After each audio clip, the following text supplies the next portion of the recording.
Venganissery service സഹകരണ ബാങ്കിൽ നിന്ന് വിരമിക്കുന്ന ജീവനക്കാർക്ക് യാത്രയയപ്പ് നൽകി. Chief accountant T M. Vrinda, accountant C V. Lalitha എന്നിവർക്കായിരുന്നു യാത്രയയപ്പ്. ഗീതാഗോപി എം.എൽ.എ. യാത്രയയപ്പ് ഉദ്ഘാടനം ചെയ്തു.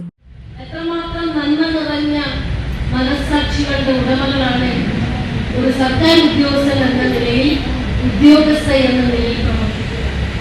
നിങ്ങളുടെ യാത്രയയപ്പ് നൽകുന്നത് ലളിത ചേച്ചിയും അതുപോലെ തന്നെ പ്രിയപ്പെട്ട വൃന്ദ ചേച്ചിയുമാണ്. രണ്ടുപേരും ഉദ്യോഗസ്ഥ ആണ്, രണ്ടുപേരും സ്ത്രീകളാണ്. കുടുംബത്തെ വലിയ നിലയിൽ മുന്നോട്ട് നയിക്കുന്ന ചാലക ശക്തികളാണ്. ഏതെല്ലാം തരത്തിലുള്ള സേവനങ്ങളും അതുമായി ബന്ധപ്പെടുത്തിയുള്ള സഹാരി സമൂഹത്തിനെ എത്രമാത്രം സർവീസ് നടത്താൻ തന്റെ അധികാര സർവീസ് ഉള്ളപ്പോൾ ചെയ്തു എന്നുള്ള ആത്മവിശ്വാസത്തോടു കൂടിയാണ് രണ്ടാളും ഇന്ന് ഇവിടുന്ന് പണിയാണ്. നേരത്തെ ഇവിടെ ബാങ്കിന്റെ പ്രസിഡന്റ് പ്രിയപ്പെട്ട സതീഷ് ബാബു സൂചിപ്പിച്ചത്, റോഡിൽ നിന്നൊരു ഉദ്യോഗസ്ഥ എന്താണ് ഇത്രമാത്രം ഫോൺ ചെയ്തു അവരെ ഏൽപ്പിച്ച കൃത്യനിർവഹണം, കൃത്യതയോടുകൂടി അവരുടെ ഡ്യൂട്ടി ചെയ്തു. അതിനുശേഷമല്ല അവർ സാലറി ഏൽപ്പിക്കുന്നത്. അപ്പൊ ഒരു സർക്കാർ ഉദ്യോഗസ്ഥന്റെ നിലയിൽ എത്രമാത്രം ആത്മാർത്ഥമായിട്ടാണ് ആ സീറ്റിലിരിക്കുമ്പോൾ ചെയ്തു എന്നുള്ള സംതൃപ്തിയോടു കൂടിയാണ് അവർ പഠിക്കുന്നത്.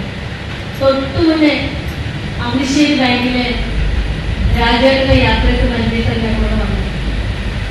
അദ്ദേഹത്തിലെ വാക്കുകൾ കൊണ്ട് ഞങ്ങൾ എന്താ പറയാ അത്രയധികം സന്തോഷവാനാക്കിയിട്ടാണ് ഞങ്ങൾ. MP സതീഷ് ബാബു അധ്യക്ഷനായി. കാലഘട്ടത്തില് 75-80 വയസ്സ് വരെ ജോലി ചെയ്യാനുള്ള ഊർജവും ശക്തിയും ബുദ്ധിയും ജീവനക്കാർക്ക് ഉണ്ടായിരിക്കും. പക്ഷെ നമ്മുടെ അടുത്ത തലമുറയ്ക്ക് വേണ്ടി ഒഴിഞ്ഞു മാറ്റാനാണ് സ്കൂളിൽ ഗവൺമെന്റ് ഉദ്ദേശിക്കുന്നത്. ആ ധാരണകളെ ദൈവമായി വിളക്കി ചേർത്തുകൊണ്ടാണ് 55, 56 അല്ലെങ്കിൽ 60 വയസ്സ് റിട്ടയർമെന്റ് പ്രായം നിജപ്പെടുത്തി. ഒരു ജീവനക്കാരനും റിട്ടയർ ചെയ്തുകൊണ്ട് ഒരു സ്ഥാപനവും നശിച്ച ചരിത്രമുണ്ടായിട്ടില്ല.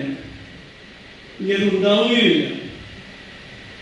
KSEB റിട്ടയർ ചെയ്തതാണ് ഞാൻ റിട്ടയർ ചെയ്തുകൊണ്ട് KSEB ഒരു പോറൽ പോലും വെച്ചിട്ടില്ല. തൃശൂർ സർക്കിൾ സഹകരണ യൂണിയൻ ചെയർമാൻ P.R. വോഗീസ് മുഖ്യാതിഥിയായി.